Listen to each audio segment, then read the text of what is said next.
Okey, baik. So hari ni kita nak tengok subtopik 11.1 iaitu gerakan linear.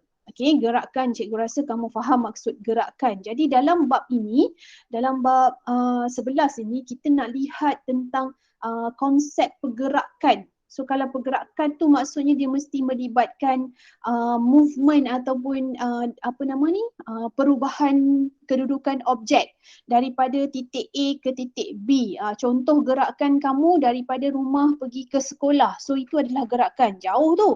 Ataupun daripada bilik ke dapur. Itu adalah gerakan. Jadi gerakan ini dia mesti melibatkan perubahan titik daripada satu titik ke satu titik.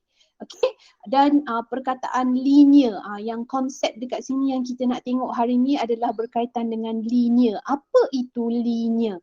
Okey, apa itu linear? Okey. Cikgu teruskan lagi. Okey, jadi bila cikgu sebut tentang linear tadi, cikgu dah cakap tadi gerakan ni dia mesti melibatkan satu perubahan objek daripada satu titik ke satu titik. Contoh kereta ni daripada sini dia bergerak pergi ke sini. So dia bergerak lah ni, ini pergerakan. Kalau main bowling ni pula, bola bowling ni daripada mula-mula dia punya panggil apa ni? Alley dia kan, landasan dia, okey, sampai ke dia nak strike pergi ke pin kat sana. Jadi pergerakan bola bowling ini daripada titik mula hingga titik akhir. Itu adalah gerakan. Dan perkataan linear di sini, okey, linear merujuk kepada gerakan suatu objek dalam lintasan yang lurus. Okey, lurus. Macam bola bowling ni. Kalau dia masuk longkang pun dia lurus. Tapi dia tak adalah kejap ke sana ke sana. Lurus. Dia tak ada bengkang bengkok. Kalau kamu tahu main bowling, kamu boleh bayangkan orang main bowling, dia mesti akan lurus. Sama ada lurus pergi ke pin sana ataupun dia lurus pergi ke longkang sini ke, dia tak akan ada bengkang bengkok macam ni. Tak ada. Okey, dia tak ada bengkang bengkok. Pernah kamu tengok bola bowling bengkang bengkok? Pernah ke? Tak ada cikgu. Tak ada kan? Dia mesti gerak lurus. Sama ada lurus tegak ataupun lurus tu menyingit ke tempat lain, itu tak kira lah, tetapi dia mesti dikatakan sebagai gerakan yang lurus. Jadi linear itu maknanya lurus. Kalau kita belajar matematik, graf linear, okey, cikgu rasa kamu dah belajar graf ni daripada menengah rendah pun dah ada. Graf linear adalah graf yang kita gunakan Y sama dengan MX tambah C. M adalah kecerunan, X adalah pintasan MX kecerunan, okey, tambah C adalah pintasan Y. Kan? Jadi dia mesti graf garis lurus. Okey, jadi kalau kita nak cakap pasal dalam sains, gerakan linear itu juga dia merujuk kepada gerakan objek dalam lintasan yang lurus. Lurus. Okey, dia tak ada bengkang bengkok. Alright, so boleh setakat ini untuk pemahaman kamu tentang gerakan linear. Okey, jadi bila kita cakap pasal gerakan linear, so kita akan tengok kepada konsep jarak dan sesaran. Okey, jarak tu apa, sesaran tu apa. Jadi kita ada satu situasi di sini. Okey, kita ada kedai runcit, kita ada rumah, satu rumah. Okey, jarak daripada satu rumah pergi ke kedai runcit. Okey, apa yang dimaksudkan dengan jarak? Jarak ialah, kalau kamu tengok kat sini, jumlah panjang lintasan gerakan suatu objek. Okey, jumlah panjang lintasan. Ini kalau dia ikut garis lurus. Kalau dia ikut jarak lintasan objek. Okey, contoh, orang tu dia mula daripada sini, dia jalan. Lepas tu dia nak pergi kedai runcit, dia ikut jalan yang sebenar-benar jalan ni kawasan perumahan lah. Okay, ni jalan tar, ini pun jalan tar. So jumlah jarak dia adalah 160 meter. Yang garis putus-putus ni, ini adalah jarak.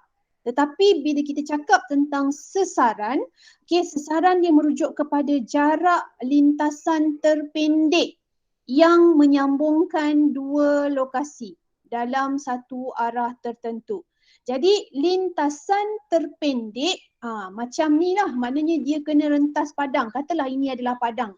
Dia tak ada jalan tar. Okey, dia bukan jalan yang ikut betul-betul jalan tar perumahan itu. Dia ada jalan shortcut. Jalan shortcut daripada rumah dia nak pergi kedai runcit. So dia lalu arah yang lurus. Okey, jadi beza jarak dengan sesaran. Okey, jarak ialah jumlah panjang lintasan daripada rumah pergi ke kedai ni. Tetapi sesaran ialah jarak lintasan terpendek. Okey, terpendek. Okey, itu beza di antara jarak dengan sesaran. Tetapi kamu jangan susah hati sangat. Benda ni dia tidak dia tidak ditekankan sangat untuk kita faham. Yang penting untuk kamu mendalami konsep ni. Yang penting kamu faham jarak, jumlah panjang lintasan. Kalau sesaran adalah lintasan terpendek. Tetapi unit dia masih sama. Okey, dan dia ada arah. Kalau sesaran ini dia ada arah. Okey, kalau kamu tengok kat sini sesaran dia panjang ni, lintasan ini adalah 113.14 meter arah barat laut. Okey, dia ada arah.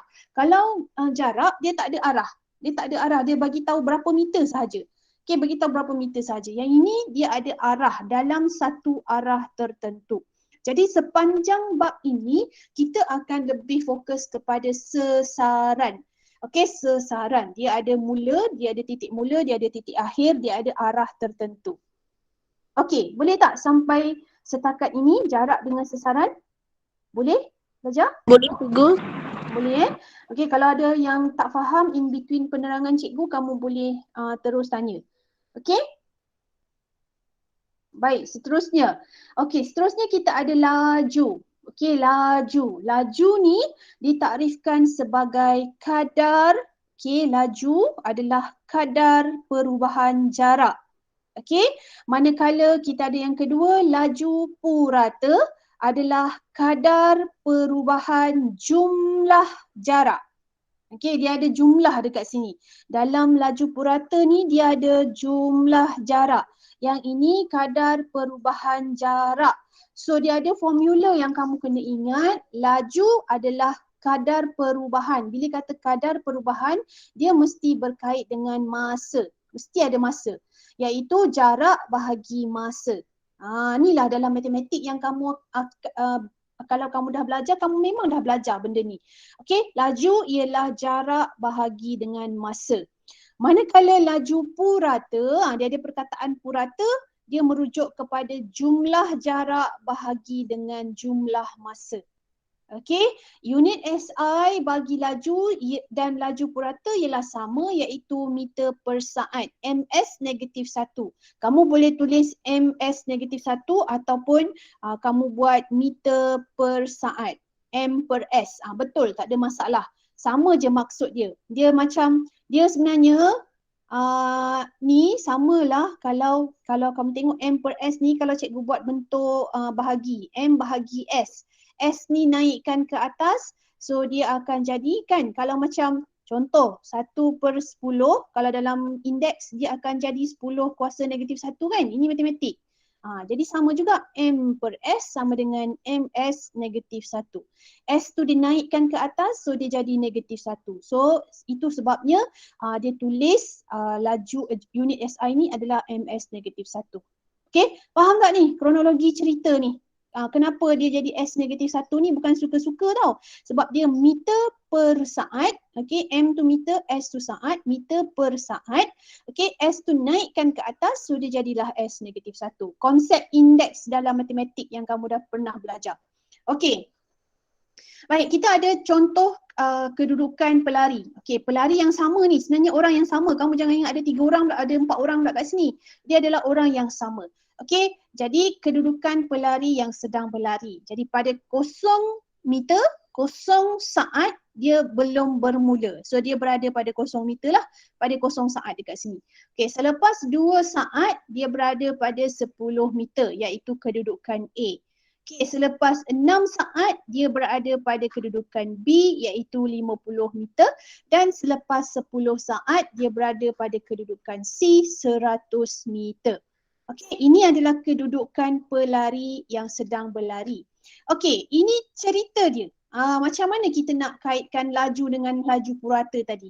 Okay, kita ada keadaan seorang pelari 100 meter akan mengalami perubahan jarak. Okay, dia nak lari 100 meter. Mengalami perubahan jarak sebaik sahaja memulakan lariannya dari garisan permulaan. Of course lah kan, kalau dia daripada garisan permulaan, jarak dia tak berubah, maknanya dia tidak bergerak. Betul tak? Kalau jarak dia tidak berubah. Okay, dah bunyi whistle tapi dia tak bergerak ataupun dia berlari setempat. Kalau dia berlari setempat, ada perubahan jarak tak? Pelajar. Kalau dia lari setempat. Tahu lari setempat? Tak ada. Ya, tak ada. Kalau dia lari setempat, dia tak ada perubahan jarak. Tapi sekarang dia nak lari 100 meter. Dia tahu dia kena habis dekat garisan penamat 100 meter. Jadi bila bunyi whistle, dia mesti akan bergerak. Jadi mesti akan melibatkan perubahan jarak. Okay, perubahan jarak. Okay, perubahan jarak bertambah apabila pelari itu semakin jauh dari garisan permulaan. Ini logik lah. Laju pelari boleh ditentukan melalui jarak dan masa yang dicatatkan. Kita nak tahu dia ni laju mana. Laju mana dia lari? Bergantung kepada jarak dan masa. Okey, contoh pengiraan laju. Laju pada kedudukan A. Nampak? Dia nak pada kedudukan A. Nampak pula. Laju pada kedudukan A. Okey, jadi pada kedudukan A, tengok balik. Pada kedudukan A, berapa jarak dia? Berapa jarak dia? Pelajar, berapa jarak dia? 10 meter. 10 meter. Berapa masa yang dia ambil untuk dia bergerak 10 meter tu? 2 saat. 2 saat. Jadi laju dia adalah jarak bahagi masa iaitu 5 meter per saat. Okey, 5 meter per saat. Itu pada kedudukan A. Pada kedudukan B, kita tengok pada kedudukan B, dia dah berada sejauh 50 meter dalam masa 6 saat. So pada kedudukan B ni berapa laju dia? Jadi 50 bahagi 6 ialah 8.33 meter per saat. Nampak tak laju dia semakin meningkat ke semakin menurun ni? Kalau kamu tengok ni. Laju pada kedudukan A 5 meter per saat, pada kedudukan B 8.33 meter per saat. So laju dia semakin meningkat ke semakin menurun? Semakin meningkat. Semakin meningkat. Dalam erti kata lain, keadaan pelari ni masa dia starting tu dia slow. Lepas tu lama-lama dia laju, makin laju. Okay, pada A tu 5 meter per saat je laju dia. Tapi pada B dia dah jadi 8.33 meter per saat. Jadi perubahan, laju dia berubah daripada daripada A ke B. Okay, kalau kita nak kira pengiraan laju purata. Okay, laju purata bagi pelari tersebut. Jadi kita kena tengok jumlah jarak bahagi dengan jumlah masa. Jadi jumlah jarak ialah 100 meter. Okey, jumlah jarak yang dia lalu adalah 100 meter dan jumlah masa adalah 10 saat. Okey, jadi dapatlah laju purata 10 meter per saat. Okey, boleh faham tak ni laju dengan laju purata? Beza laju dengan laju purata adalah laju ada pada kedudukan tertentu. Kalau laju purata dia kira jumlah jarak bahagi jumlah masa. Okey, boleh faham setakat ni? Boleh cikgu. Boleh Hanan, boleh faham ke tak? Hanan? Kamu masuk ni dengar ke tak cikgu ni?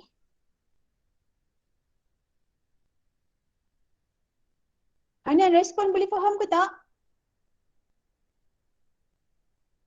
Tak dengar apa Hanan? Kau on mic tapi kau cakap apa cikgu tak dengar. Ada masalah dengan mic kamu ke apa ni Hanan? Cikgu nampak kamu on mic tapi tak dengar apa benda yang kamu cakap.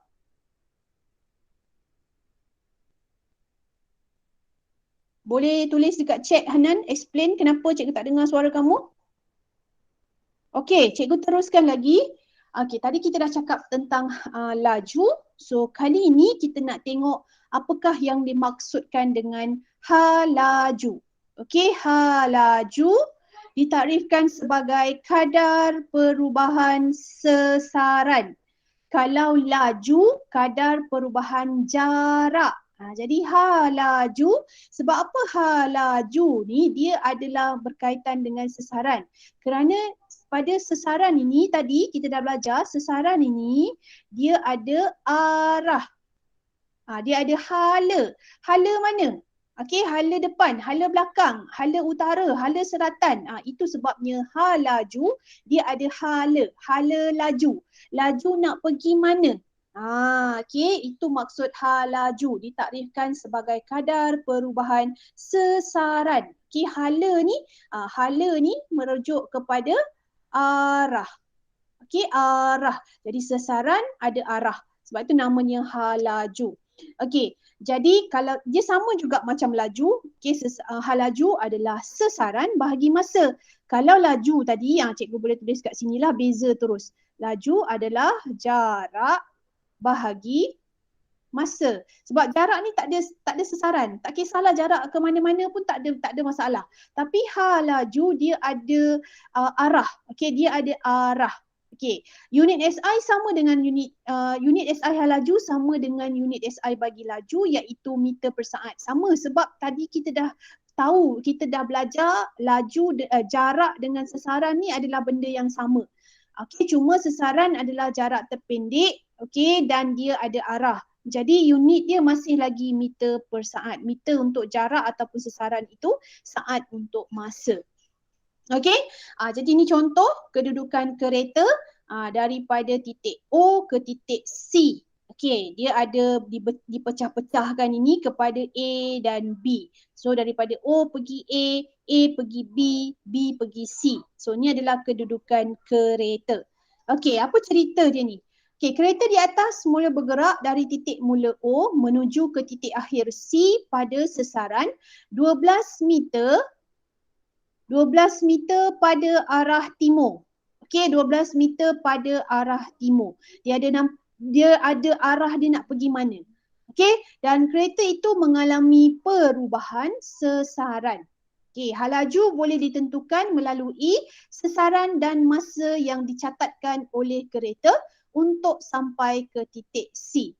Okey, contoh halaju kereta dari titik O ke A. Nampak tak? Dia ada arah ni. O ke A.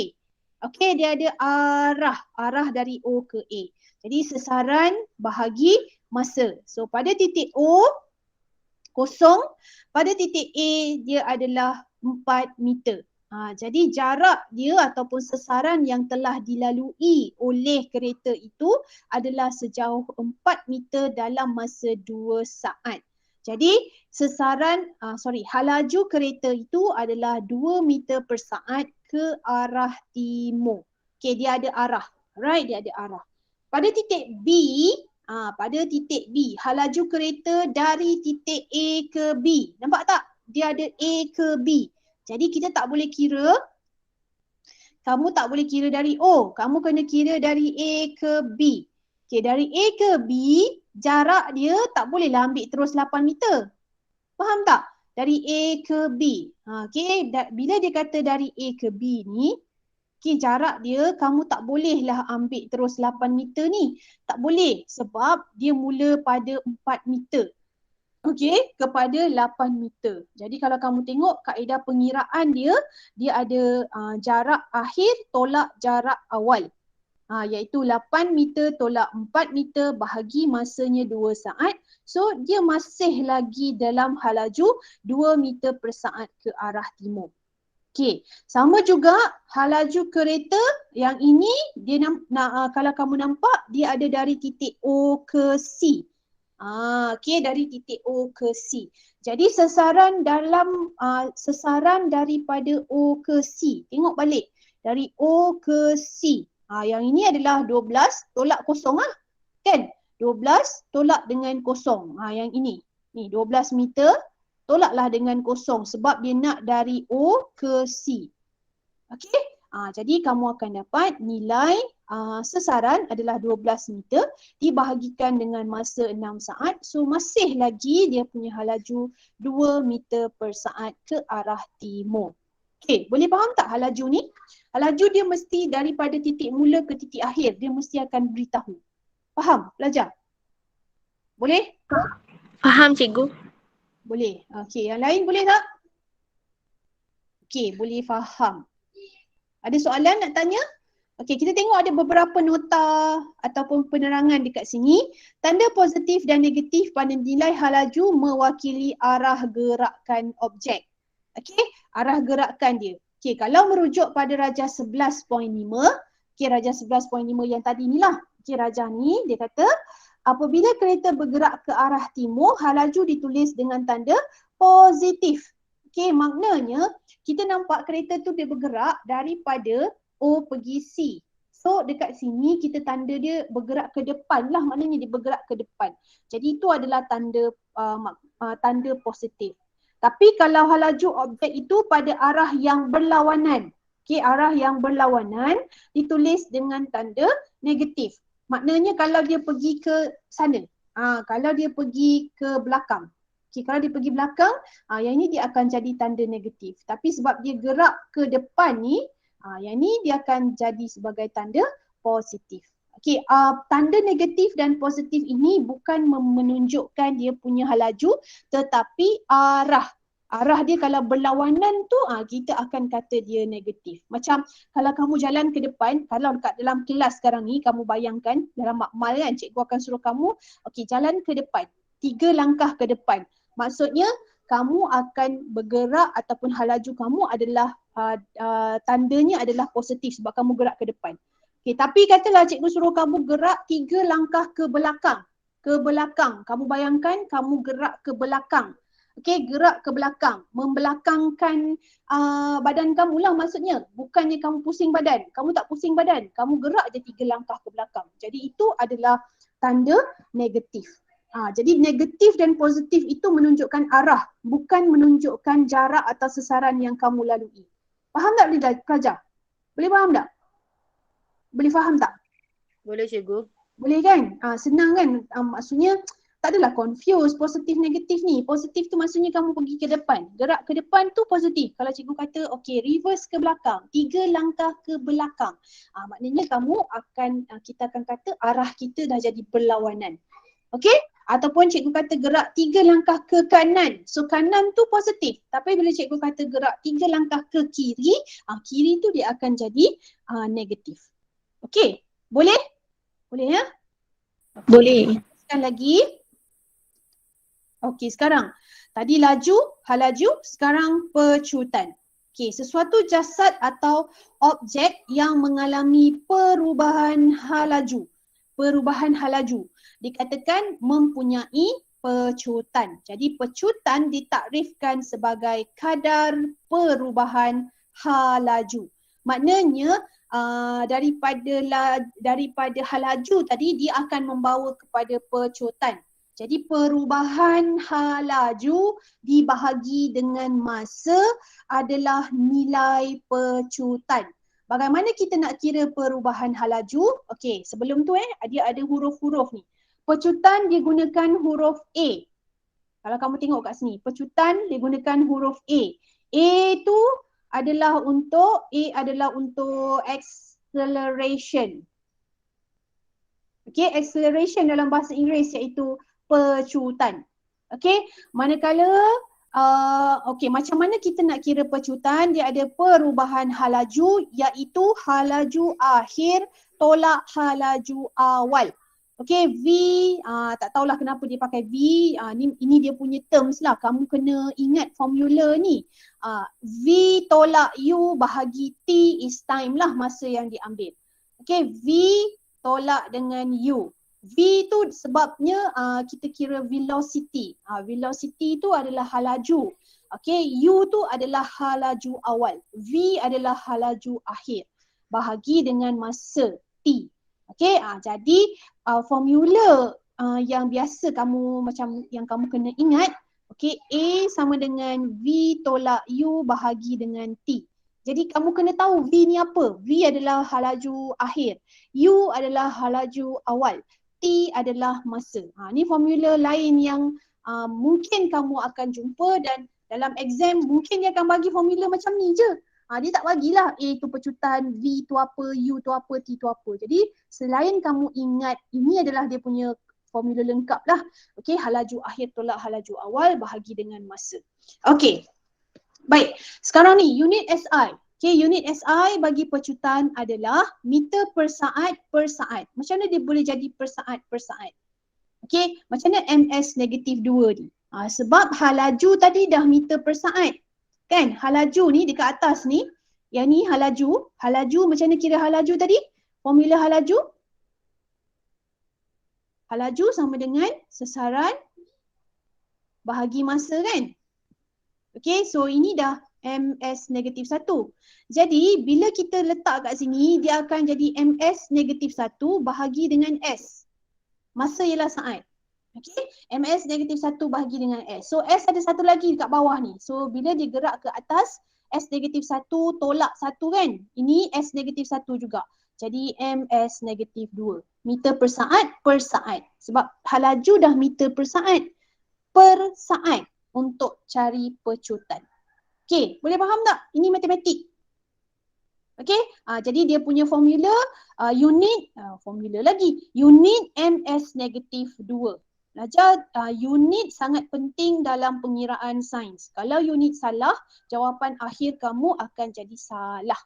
Okay, baik, kita ada satu keadaan di sini. Seorang lelaki ni, budak ni dia pergi sekolah naik basikal. Hanan lah yang boleh naik basikal yang antara yang masuk kelas hari ni. Sebab dekat dengan sekolah kan. Yang lain mustahil lah nak naik basikal. Okey, boleh juga kalau Durga nak naik basikal. Okey, baik, kita ada hal laju pelajar ini pada titik awal ialah 0 meter per saat. Dia tidak bergerak lagi. Okey, dalam masa 5 saat, dalam masa 5 saat dia telah sampai pada hal laju 4 meter per saat. Okay, dalam masa 5 saat. Kedudukan dia berubahlah. Maknanya daripada kedudukan awal sampai kedudukan akhir. Okay, basikal dalam lajah di atas berada dalam keadaan pegon. Dia ada guna istilah ni. Pegon. Apa maksud pegon? Pelajar apa maksud pegon? Yes, pelajar apa maksud pegon?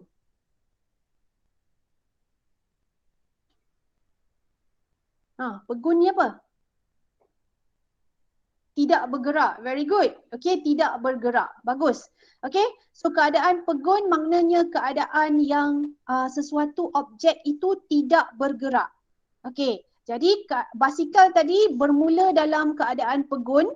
Okay, mula-mula dia tak bergerak lah. Mula bergerak dengan hal laju seperti yang dinyatakan di atas.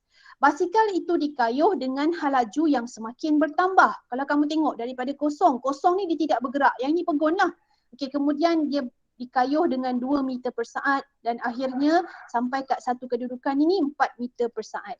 Okay, maknanya dekat sini kita kata satu keadaan yang hal lajunya semakin bertambah. Okay, keadaan ini menunjukkan basikal itu sedang mengalami pecutan. Dia mengalami pecutan. Maknanya daripada 0 meter per saat iaitu dia tidak bergerak kepada 4 meter per saat iaitu dia sedang mengalami pecutan sebab hal lajunya bertambah. Okey, contoh kita nak kira pecutan adalah hal laju akhir tolak hal laju awal bahagi masa. Jadi akhir adalah 4 meter per saat. Awal 0 meter per saat dalam masa 5 saat. Jadi pecutan yang dialami oleh basikal itu adalah 0.8 meter per saat per saat. Maksudnya dia semakin laju lah, semakin laju.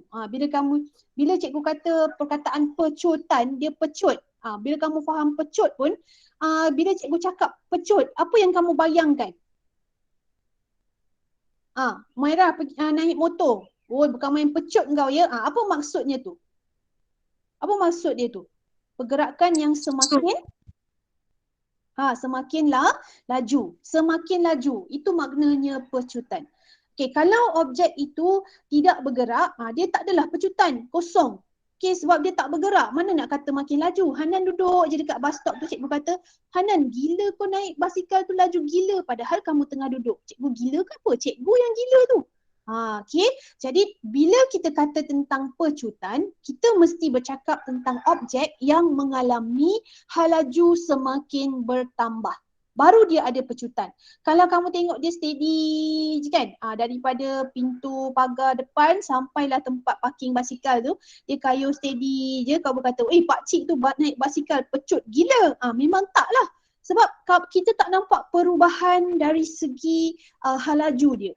Okey, itu benda-benda yang kita kena faham bila kita cakap tentang pecutan. Jadi, jika brake basikal ditekan, pergerakan basikal menjadi perlahan.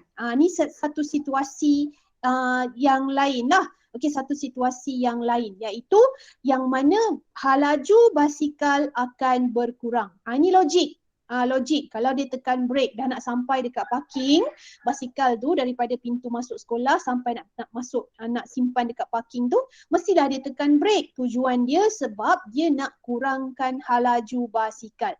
Jadi keadaan ini menunjukkan basikal sedang mengalami nyah pecutan. Okey, kalau pecutan, halaju bertambah. Kalau nyah pecutan, halaju berkurang. Ataupun kalau kita kata halaju bertambah, dia semakin cepat, semakin laju.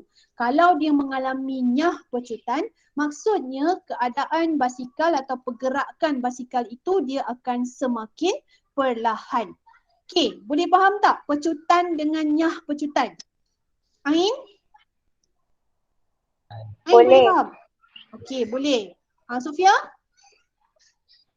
Boleh. Okey, apa maksud nyah pecutan pelajar? Apa maksud nyah pecutan? Halaju berkurang. Halaju berkurang. Kita boleh tengok pergerakan semakin Perlahan. Okey, kalau pecutan halaju bertambah, maka pergerakan dia akan semakin cepat, semakin laju. Itu maksud dia. Okey, boleh faham tak? Boleh Okey, baik. Jadi ada penggunaan rumus dapat menunjukkan perubahan laju, halaju dan pecutan satu objek berlaku dengan lebih jelas. Okey, jadi kita ada banyak masalah. Banyak masalah, contoh-contoh masalah yang boleh ditanya dalam soalan. Okey, boleh ditanya dalam soalan yang mana kamu kena faham dan kamu kena ingat rumus. Kalau KBSM, okey, sebelum ni, kalau soalan kertas 1, dia tanya tentang pengiraan, dia akan berikan rumus. Tetapi untuk KSSM, cikgu tak tahu nak kata dia bagi ke tidak. Dalam SPM lah cikgu cakap ni.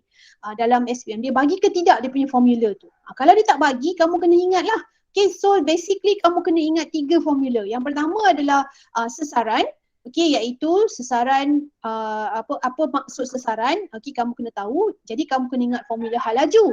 Halaju ialah sesaran bahagi masa. Kemudian pecutan. Pecutan adalah halaju akhir tolak awal bahagi dengan masa. So 2 formula itulah yang kamu kena selalu kita akan gunakan dalam soalan. Okey, kita tengok contoh. Okey, contoh ni pun ada dalam buku teks kamu. Kamu boleh lihat juga muka surat berapa ya contoh ni? Contoh 1. 31. 231. Okay, so kamu boleh tengok. Jadi contoh 1, seorang murid menyertai acara larian 100 meter. Okay, larian 100 meter. Jadi kamu highlight lah mana yang penting. Kamu tahu dia lari 100 meter. Ni jarak dia ni. Jadi, ataupun sesaran dia. Dia telah mencatatkan masa 12.58 saat dalam acara tersebut. Soalan dia, berapakah laju purata? Okay, laju purata. Jadi bila kita cakap pasal laju purata, kita merujuk kepada jumlah jarak bahagi jumlah masa. Senanglah sebab memang dia habiskan acara tu 100 meter, jadi jumlah jarak dia adalah 100 meter. Kemudian masa 12.58 saat adalah keseluruhan masa yang dia ambil. Okey, iaitu jumlah masa yang diambil untuk dia menamatkan larian. So kira sahaja kamu akan dapat 7.95 meter per saat.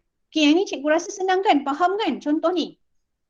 Okey, kita tengok contoh 2. Sebuah kereta bergerak, nampak situasi dia dari titik A ke titik B yang berjarak, jarak dia 800 meter dalam masa 65 saat. Ini semua yang cikgu highlight ni adalah benda-benda penting dalam cerita ni. Okey, pertama dari titik A ke titik B, jarak dia 800 meter. Kamu boleh terus dah tuliskan kalau kamu nak dalam exam kan.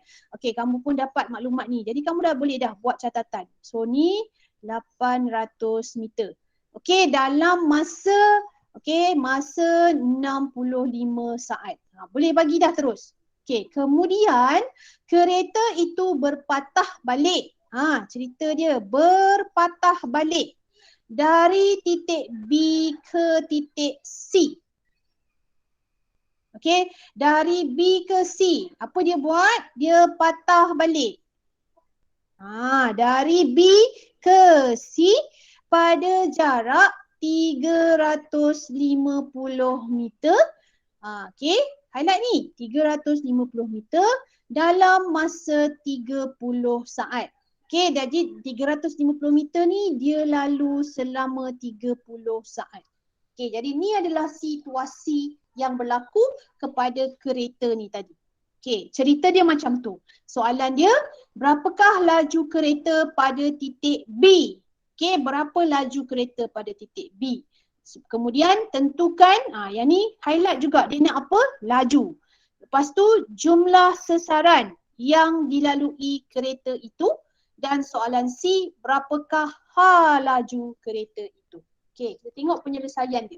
Laju adalah jarak bahagi masa. Dia nak laju pada titik B. Tak highlight pula. Laju pada titik B. So dekat sini lah. Dekat titik B ni. Kat sini. Okey, dekat B. Jadi laju adalah jarak bahagi masa. So ambillah jarak yang dia dah lalu daripada A ke B adalah 800 meter dalam masa 65 saat. So laju dia adalah 12.31 meter per saat. Okey, sesaran dia pula dia kata, sesaran dia yang dilalui. Jadi sesaran tadi maksudnya apa? Raja, sesaran tadi maksudnya apa? Lintasan. Apa maksud sesaran? Lintasan terpendek. Lintasan terpendek. Okey, lintasan terpendek. Jadi kalau kita tengok, dia tolak 350 meter. Okey, sebab sesaran yang dia lalui adalah daripada 800 meter, lepas tu dia patah balik. Patah balik 350 meter. Jadi 800 tolaklah 350. Sebab akhirnya dia berada di titik C sahaja. Dia dah pergi A ke B, lepas tu dia pergi patah balik ke titik C. Jadi lintasan terpendek dia adalah A ke C ni sahaja, iaitu 800 meter. Tolaklah 350 meter dia patah balik tadi. Okey, jadi jumlah sesarannya adalah 450 meter. Okey, manakala sesaran, soalan C, laju kereta itu. Sebab titik akhirnya dia di C tau. Kamu kena faham titik akhir ataupun akhirnya dia hanya berada di C. Maksudnya dia jalan daripada A, lepas tu dia pergi B, lepas tu dia patah balik pergi C. Dia macam, katalah A ni rumah dia, B ni dia nak pergi makan dekat satu restoran. Restoran tu ada dekat C. So A, dia pergi tengok tasik sekejap. Tasik, dia pergi jalan-jalan lah. Sekarang kan tak boleh jalan-jalan keluar rumah kan. So sekali dia boleh keluar rumah, pergilah ke Tasik, pergi Tasik kejap. Lepas tu dia patah balik. Dia tadi tujuan dia nak pergi ke C je sebenarnya. Jadi soalan C tu, berapakah laju? Laju adalah jumlah sesaran bahagi dengan masa. Jadi sesaran dia adalah 450 meter, bahagi masa dia adalah 95 saat sebab Allahu Akbar. Sebab dia tambah 30 saat dekat sini. Walaupun dia pergi C, masa kamu jangan pendekkan pula. Masa tak boleh pendek. Masa sebab 65 saat pergi ke B, dia patah balik pergi ke C 30 saat. Jadi total ialah 95 saat. Masa jangan pula kamu 65 tolak 30 pula. Tak boleh. Sebab masa dia bergerak. Okey, masa dia akan bergerak. Dia akan terus bertambah. Jadi kita tak boleh patah balik masa. Kamu tak, macam ibaratnya cikgu kata, boleh tak kita patah balik umur kita? Kamu patah balik umur kamu 5 tahun daripada sekarang. Tak boleh kan? Jadi masa dia mesti tambah. Okey? Jadi dia dapatlah masa 95 saat. dan halajunya adalah 4.74 meter per saat. Boleh faham tak ni? Boleh faham tak? Especially bila bab sesaran ni. Kamu kena faham sesaran tu dia nak pergi mana sebenarnya, akhir titik dia dekat mana. Jadi yang dia punya perjalanan daripada A ke B patah balik ke C, itu kamu kena faham cerita tu. Kalau dia tanya jarak, yes, jarak dia adalah 800 meter sebab dia sampai ke B. Tu yang jarak paling jauh yang dia pergi. Okay, alright, boleh? Boleh tak contoh 2 ni? Boleh. Okay, baik, kita tengok contoh 3. Ni pakcik ni, Usain Bolt. Berapakah pecutan Usain Bolt jika berlari dari keadaan pegun, tengok cerita dia ni, dari keadaan pegun dan mencecah halaju 10.44 meter per saat di garisan penamat 100 meter dalam tempoh 9.58 saat. Nampak tak? Banyak cerita dia ni. Walaupun keadaan pegun ini dia tak ada nombor, tetapi sebenarnya dia adalah nombor. Keadaan pegun maknanya halaju dia adalah 0 meter per saat. Jadi dia tanya berapakah pecutan. Okey, berapakah pecutan. Jadi dia berlari dari keadaan pegun. Pegun ini adalah halaju awal. Yang maksudnya kamu kena tandalah. Ini adalah U. Okey. Dengan halaju 10.44 di garisan penamat. Maknanya ini adalah V. Halaju akhir dia di garisan penamat 100 meter. Dalam tempoh 9.58 saat ini adalah T ataupun masa. Jadi pecutan 10.44 tolak 0 sebab dia pegun. Bila pegun dia mesti 0 meter per saat. Mesti. Kamu kena ingat perkataan pegun maknanya dia tidak bergerak. Bila tidak bergerak halaju dia 0. Okey? Jadi tolak bahagi masa, total masa yang dia lalui 9.58, maka pecutan dia adalah 1.09. Kalau kamu tengok dekat sini, ada satu maklumat yang ini dia hanya untuk kelirukan kamu je. Dia saja je nak bagi kamu pening kat sini. 100 ni nak masuk kat mana? Tak payah. Sebab untuk kira pecutan, dia tak tanya jarak pun. Kan? Dia tak tanya jarak, dia tak tanya sesaran pun. Dia cuma minta halaju. Okey, ni adalah contoh soalan yang kelirukan kamu. 100 meter ni nak bagi tahulah yang dia berlari pada garis, dia berlari sejauh 100 meter, masanya 9.58 saat. Okey, boleh tak contoh 3? Ada soalan? Tak ada, cikgu. Tak ada. Ada So kalau tak ada, kita teruskan lagi contoh 4. Okey, contoh 4. Syafiq ni pun satu hal juga ni, berlari-lari berpusing-pusing. Okey. Syafiq berlari dari titik mula R ke S. Ni titik mula. Tandalah ini dia mula. Okey, dia mula dekat R ke S. Nampak anak panah?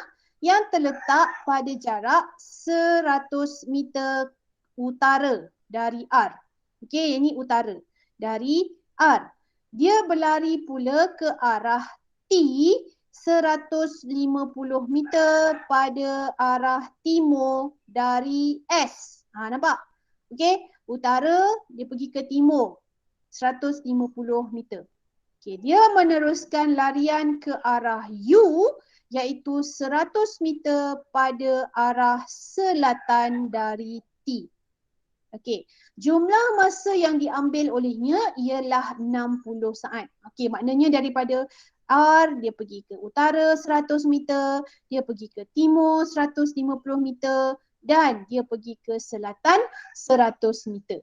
Okey, total daripada R pergi ke U ni adalah 60 saat. Okey, soalan dia, hitungkan jarak. Kemudian laju purata, kemudian sesaran dan akhir sekali halaju. Okey, so agak-agaknya kan kamu boleh nampak penyelesaian dia kan. Jarak, so total lah tambah semua sekali. Tambahlah semua 100 tambah 150 tambah 100. Itu adalah jarak dia. Okey, jadi jarak dia 350 meter. Laju purata, ingat balik semula tadi kita dah belajar, laju purata dia mesti ada jumlah jarak bahagi jumlah masa. Okey, jumlah jarak 350 meter dalam masa 60 saat. Okey, sesaran 150 meter ke arah timur. Macam mana dia dapat ni? Macam mana dia dapat ni? Sesaran dia 150 meter ke arah timur. Macam mana dia dapat? Raja?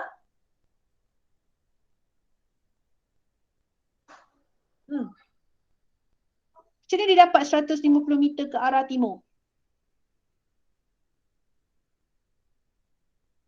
Raja? Ni. Yes, anybody?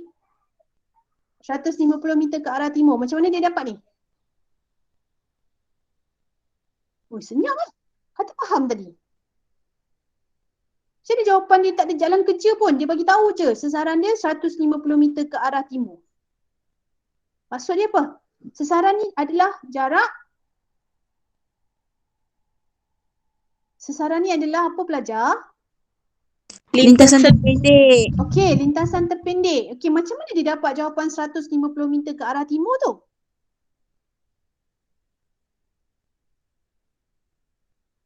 Macam mana? Durga?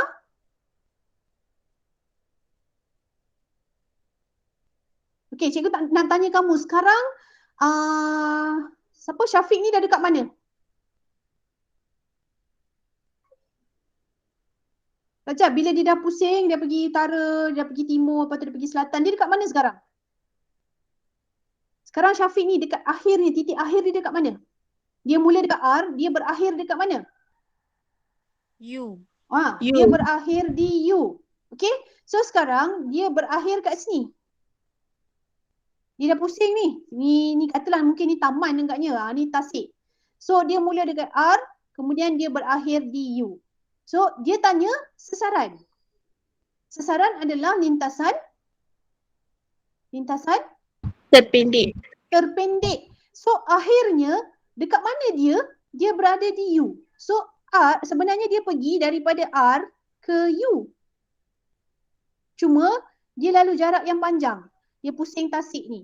Boleh je katalah ini R ni titik mula, U ni adalah kedai cendol. Dia nak pergi kedai cendol U ni. Kedai cendol U ni dekat hujung bahagian Tasik itulah. Tapi sebelum dia pergi kedai cendol ni, dia lari 100 meter, pergi pusing Tasik tu sampai dia dapat U. Tapi akhirnya dia pergi ke kedai cendol yang di kedudukan U ni, iaitu T dengan U ni sama kan? Dia punya tempat dia. Faham tak? T ni hujung sana, U ni katalah kat sini ni Tasik. Ni Tasik. Ni Tasik, cikgu cakap. Ni Tasik. So T ni bucu sana, U ni bucu sini. Kan? Akhirnya sebenarnya dia nak pergi ke U je. Jadi ini jarak dia 150 meter kan? U ni adalah, kalau ini adalah tempat dia, R ke U, ni adalah timur kan? Sama kan dengan T ni? Sama. Jadi sebab itulah 150 meter ke arah timur. Faham tak cerita dia ni? Pelajar? Faham cikgu. Kalau cikgu tak cakap, faham? Tak faham. Tak faham. Kan? Itulah sebab dia kena masuk kelas cikgu. Walaupun cikgu ni bebel macam ni, sebenarnya nak bagi kamu faham. Jadi sekarang ni kamu dah faham kenapa jawapan dia 150 meter ke arah timur. Okey, sedangkan dia ni dah sampai kat mana? Timur dekat T tadi. Cerita timur dekat T, masa kita kata apa? Timur T dari S. Dari S ke T, ini timur dia lah. Ini timur untuk S. R adalah timur, U adalah timur untuk R. Faham? Faham tak? Sekarang Syafiq mula daripada R. Ini titik mula dia dekat sini. Kalau cikgu bayangkan senang nak cakap ni Tasik lah kan, Tasik. Dia nak pergi ke kedai cendol tadi cikgu cakap. U tu kedai cendol. Boleh je kalau dia pergi daripada mula pergi kedai cendol. Jadi tak adalah tujuan dia nak pergi Tasik kan. Baik dia pergi kedai cendol terus, tapi dia nak jogging sekeliling Tasik. So dia jogging dulu. Akhir dah penat, dah 350 meter dia lari, penat 350 meter. Kalau ya kan, jauh tu. Kalau pusingan padang kita 200, 1,5 padang. Cuba kalau Umairah lari. Penat tak Umairah? Penat. Penat kan? Kalau cikgu pun penat, confirm boleh nak ambil cendol ni. Kan? Mestilah lepas tu mesti cari cendol punya 350 meter. So dia pun pergi kedai cendol pakcik ni. Jadi sebenarnya jarak yang sesaran yang dia lalui daripada R ke U adalah 150 meter ke arah timur. Okey? So itu cerita dia. Baik, dan soalan akhir adalah halaju. Jadi halaju adalah sesaran dibahagi dengan masa. Okey, sesaran dia adalah 150 meter je sebab lintasan terpendek dia. 150 meter dibahagikan dengan masa, samalah masa dia tetap 60 saat sebab dia pusing tasik tu baru sampai dekat kedai cendol tu. Baru sampai dekat U. Okey, jadi 2.5 meter per saat ke arah timur. Nampak kamu punya jawapan ni pelajar.